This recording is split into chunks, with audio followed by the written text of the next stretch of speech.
Bonjour chers élèves, comment répondre aux questions des SVT en national? Aujourd'hui, on va comprendre ce que décrire et comparer. En examen national, les questions du raisonnement scientifique visent à évaluer chez toi, en tant qu'élève scientifique, un ensemble d'habilités et de capacités, telles que l'analyse, la comparaison, l'explication, la conclusion et la schématisation. Dans les exercices, ces habilités sont formulées sous forme de questions grâce à des verbes d'action. Et tu vas rencontrer deux types de questions. Premier type, les questions ciblées, qui te demandent de chercher un ou des éléments dans les documents fournis et trouver la différence entre ces éléments. Ce type de question est annoncé par les verbes d'action suivants: relever, décrire, identifier, indiquer, comparer, et ainsi de suite. Le deuxième type, ce sont les questions de synthèse.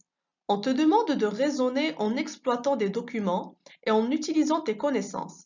Ce type de question est annoncé par les verbes d'action suivants: expliquer, interpréter, exploiter, justifier, déduire, conclure, et ainsi de suite.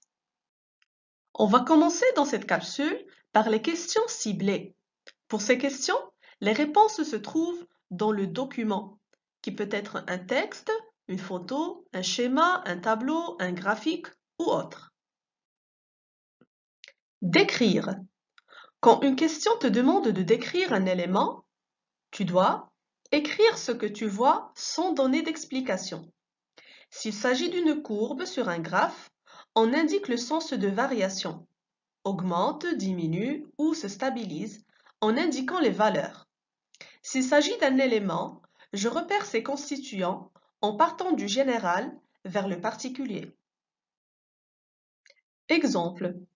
En vous basant sur le document 1, décrivez les variations subies par le muscle squelettique strié en fonction de l'âge.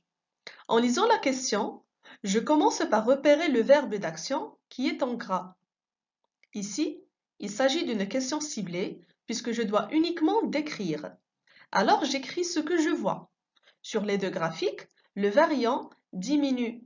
Alors j'écris: les variations subies par le muscle squelettique en fonction de l'âge, diminution progressive de l'intensité de la contraction musculaire avec l'âge de 140 nanomètres à 40 nanomètres.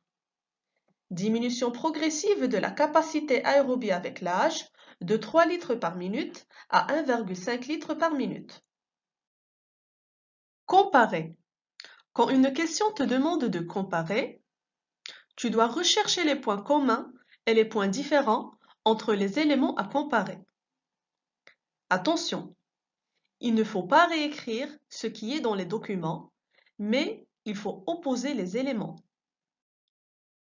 Si les éléments à comparer sont identiques, dans ma réponse, je dois introduire les termes suivants: autant, même valeur, résultat identique, et ainsi de suite.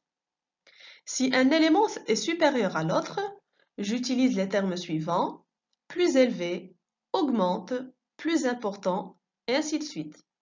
Si un élément est inférieur à l'autre, j'utilise moins élevé, diminue, moins important, plus faible, et ainsi de suite. Si les éléments à comparer sont classés dans un tableau, je dois repérer les constituants de ce dernier pour bien répondre à la question. Sur un tableau à double entrée, on repère verticalement les colonnes, horizontalement les lignes et les cases à l'intersection des deux. La question qui va avec le tableau est le plus souvent: comparer un premier ou plusieurs éléments avec d'autres éléments. Exemple, comparer l'élément A à l'élément B.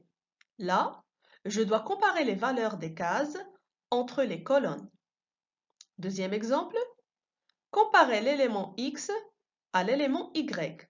Là, je dois comparer les valeurs des cases entre les lignes. Exemple. Dans ce tableau du National 2019, nous avons en colonne les saisons été et automne 2010. Et sur les lignes, la concentration de pesticides dans les eaux dans la plage d'Anza en nanogrammes par litre et la concentration de pesticides dans les tissus du mollusque bivalve en nanogrammes par kilogramme. La question est la suivante. Comparez la concentration de pesticides enregistrée dans les eaux à celle enregistrée dans les tissus du mollusque bivalve durant l'été et l'automne 2010. Dans ce national, on a eu deux types de réponses. 1. La concentration des pesticides enregistrés dans les tissus du mollusque bivalve est plus élevée que celle enregistrée dans les eaux de la plage d'Anza durant le printemps et l'été de l'année 2010. Deuxième type de réponse. La concentration des pesticides enregistrés dans les tissus du mollusque bivalve et dans les eaux de la plage d'Anza est plus élevée pendant l'été 2010 par rapport à l'automne 2010. Où est la bonne réponse?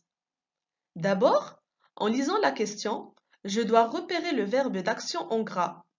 Puis, je repère les deux éléments à comparer. Dans ce cas, c'est la concentration de pesticides enregistrés dans les eaux et la concentration enregistrée dans les tissus du mollusque bivalve.